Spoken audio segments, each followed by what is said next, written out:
मणिपुर थादोपिरो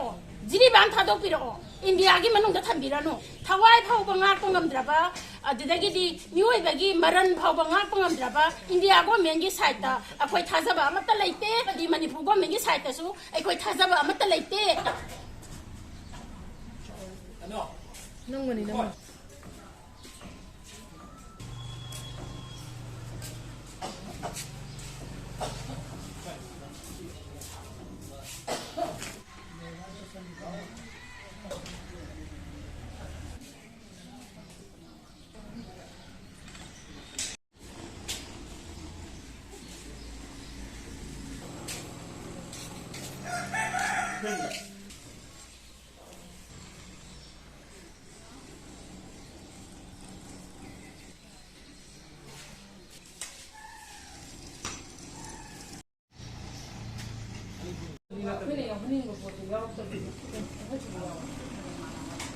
मणिपुर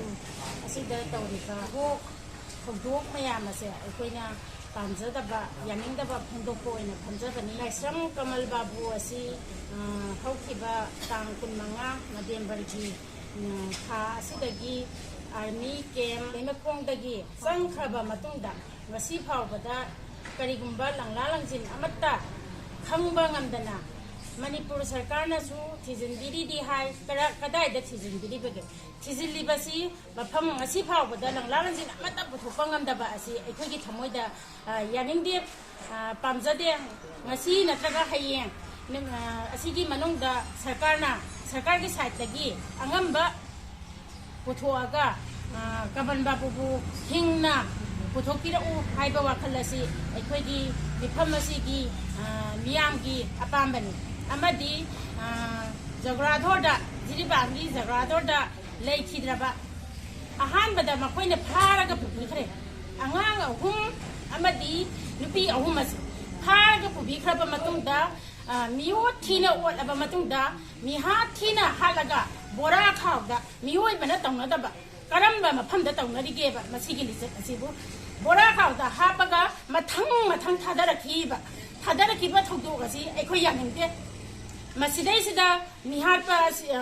अंगांग अहुम अमदी नुपी अहुम हालिबा मिहाटपा सिंगदो इंडिया गवर्नमेंट नत्रगा मणिपुर गवर्नमेंट मखोइना पुथोरआगा मियाम खंगना मणिपुर की प्रजा खंगना अहक्पा चैराक पीबीगदबनी मसी अखोयगी प्रजा पुंबगी अपाम्बनी अमदी अपस्पा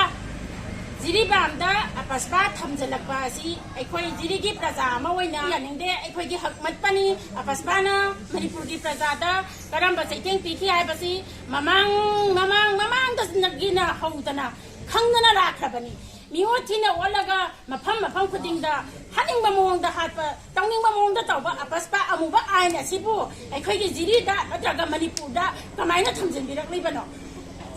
अमदी करी मरंगी अपस्पा थमगा कानाबा अपस्पाना कानाबा करी पुरकतोरिगे मणिपुर गवर्नमेंटगी साइडता अखोइना हंजनिंगी बवाहंगसे अपस्पाना कानाबा पुरकनी हारगदी मणिपुर की लाल लोइसनगनी हारगदी अपस्पा थमजनबदो याबा अपस्पा पुरागा अपस्पा थमजलगा लाल लोइसनबा ngamgada हायबा ngamoi हायबा सुंगमoi हायबा अखोइगी थमोइदा पूरीबा मैसागसी इंडिया गवर्नमेंटना खंगदना अपस्पा थमजलगा अखोइदे हेक्ता नफुदा नंग फमदबा यारोय हिपदबा यारोय चतबा यारोय लेंबा यारोय ना थमगा अखोइ कमाइना अखोइ यानिंगद्राबा अखोइ यानिंगदे अपस्पा थमबा को सुंगा यानिंगदे अमदी कशु मरा लेजदबा अंगां नुपा मसा स्कूल छात्र अथौबा असि मरम चादना हातखिबा नुपा से इंडिया गवर्नमेंट ना ओइगेरा मागी साइड तगी ओइगेरा